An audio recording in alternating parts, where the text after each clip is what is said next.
Avropanın qəlbində yerləşən, həm Alpların qarlı zirvələri, həm də Adriatik sahillərinin səssizliyi ilə seçilən bir ölkəyə səyahət edirik bu dəfə. Sloveniya. Kiçik, amma zəngin tarixi, saf təbiəti və müasir yaşam tərzi ilə sizi təəccübləndirəcək. Əgər həm qədim Avropa memarlığı, həm də aktiv təbiət turizmi ilə maraqlanırsınızsa, doğru ünvandasınız.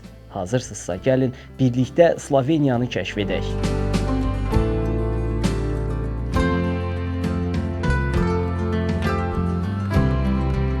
Sloveniya, Cənubi Mərkəzi Avropada yerləşən bir respublika dövlətidir. Şimalda Avstriya, cənubda Macarıstan, qərbdə İtaliya və cənub-şərqdə Adriatik dənizi ilə həmsərhəddir. Romalılardan qalan memarlıq nümunələri ilə Sloveniya şəhərlərində möhtəşəm tarixi irs qorunub saxlanılır. Sloveniya həm kənd, həm də şəhər memarlığı baxımından tez-tez qonşusu Avstriya ilə müqayisə olunur. Bu ölkədə maraqlı bir detal var. Şəhər içi nəqliyyatda insanlar çox zaman avtostopla hərəkət edirlər. Avtostop Sloveniya cəmiyyətində təhlükəsiz və problemsiz bir şəkildə qəbul olunub. Xüsusilə səyyahlar üçün ictimai nəqliyyatdan istifadə etmək bəzi hallarda çətinliklər yarada bilir. Çünki avtobus və qatarlar sizi istədiyiniz yerə çatdıra bilsə də, müəyyən marşrutlarla hərəkət etdikləri üçün vaxt itkisinə səbəb ola bilirlər.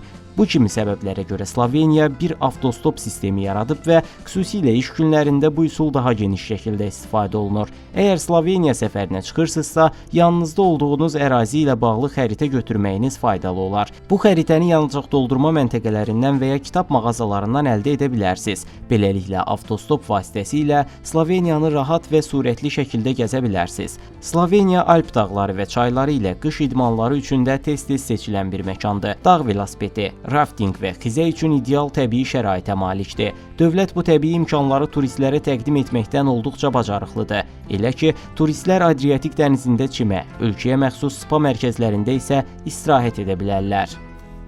Gəlin Sloveniyanın qısa şəkildə tarixinə nəzər salaq. 18-ci əsrdən etibarən Avstriya-Macarıstan krallığının tərkibində olan Sloveniya, 1918-ci ildə Birinci Dünya müharibəsinin başa çatması ilə Avstriya-Macarıstan imperiyasının süqutundan sonra 1929-cu ildə Yugoslaviya krallığının tərkibinə daxil olan bir birlik qurdu. İkinci Dünya müharibəsində isə almanlara və antikomünistlərə qarşı mübarizə aparan partizanlar 1945-ci ildə Sloveniyanın tam müstəqilliyini təmin etdilər. 1980-ci ildə Tito öldükdən sonra Demokratik Yugoslaviya Federasiyası parçalanmağa başladı və Sloveniya da bu federasiyanın bir hissəsi idi. 1991-ci ildə Sloveniya müstəqilliyini bütün dünyaya elan etdi. 2004-cü ildə isə NATO və Avropa İttifaqına üzv oldu.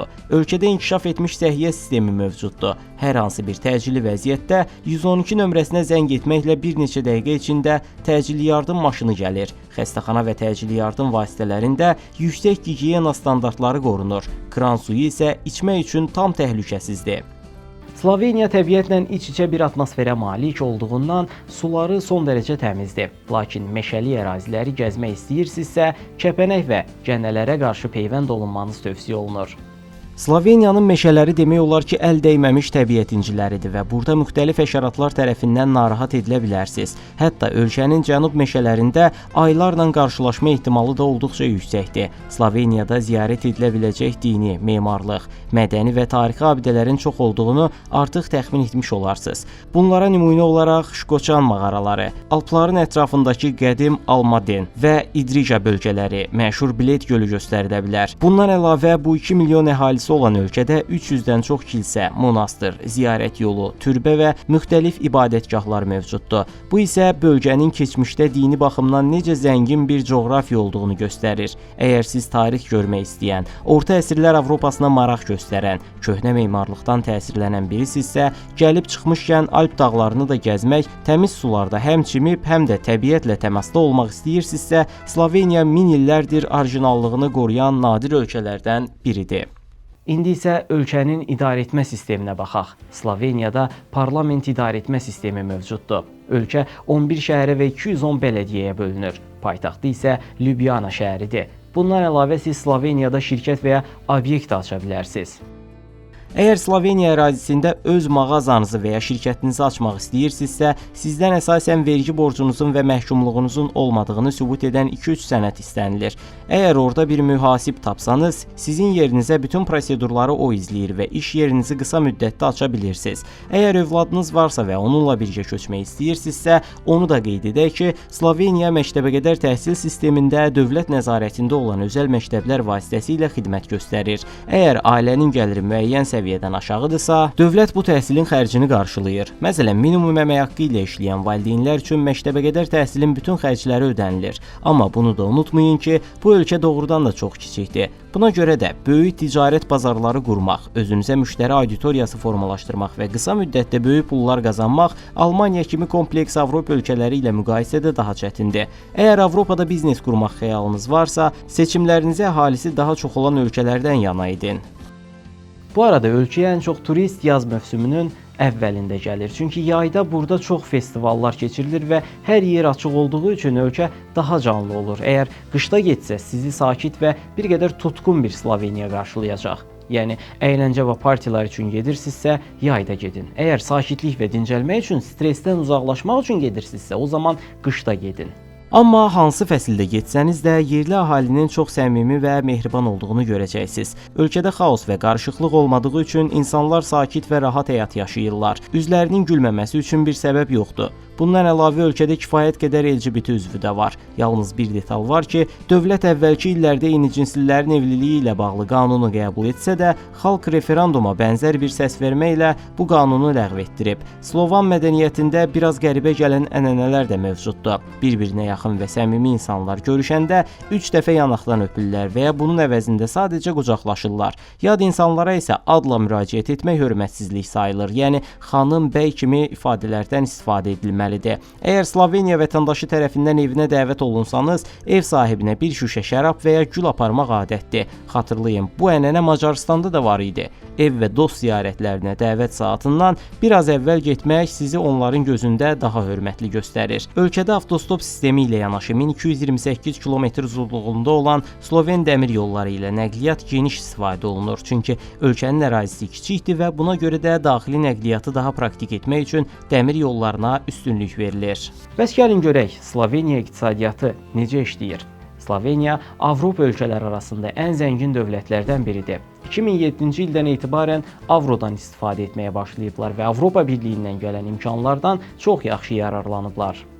Ölkə əhalisi təhsilli işçi qüvvəsi formalaşdıraraq inkişaf etmiş bir bazanı təmin edir. Bundan əlavə Sloveniya Asiya ilə Avropa arasında ticarət yollarının kəsişmə nöqtəsində yerləşir. Bu səbəbdən həm ticarət mərkəzi, həm də tranzit və yük daşımalarında ciddi gəlir əldə edir.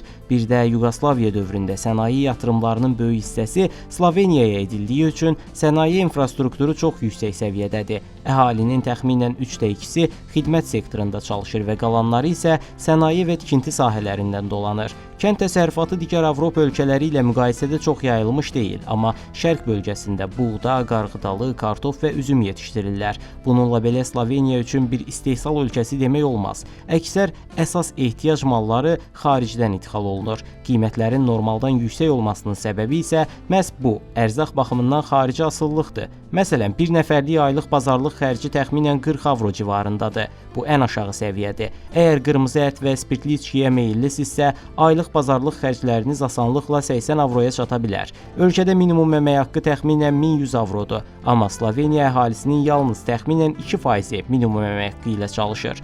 Bu ölkədə ən az qazananlar qab yuyan, təmizlikçi, ofisiant və xüsusi ixtisas tələb etməyən işlərdə çalışanlardır. Amma minimum əmək haqqı ilə bir nəfər rahatlıqla yaşayır. Əgər 2 nəfərlik bir ailəsinizsə və hər ikiniz də işləyirsinizsə, o zaman bu ölkədə çox rahat bir həyat sürə bilərsiniz. Sloveniyalıların dini baxışları da bir qədər fərqlidir. Əhalinin 32%-i yaradana inanır, 36%-i ruhlara və ya mistik güclərə inanır. Qalan hissə isə tamamilə dinsizdir. Rəsmi dilləri Slovencadır. Lakin Macarıstanla mədəni əlaqələr olduğuna görə Macar dili də geniş yayılıb. İngilis dili isə xüsusilə gənc nəsil tərəfindən çox yaxşı bilinir. Belə, video haqqında fikirlərinizi və məndən hansı ölkələrdən danışmağımı istədiyinizi şərh bölməsində paylaşmağı unutmayın. Dünyanı birlikdə kəşf edəcəyik. Bu səbəbdən yeni videolarımı qaçırmamaq üçün kanalıma abunə olun. Növbəti videoda görüşənədək sağ olun.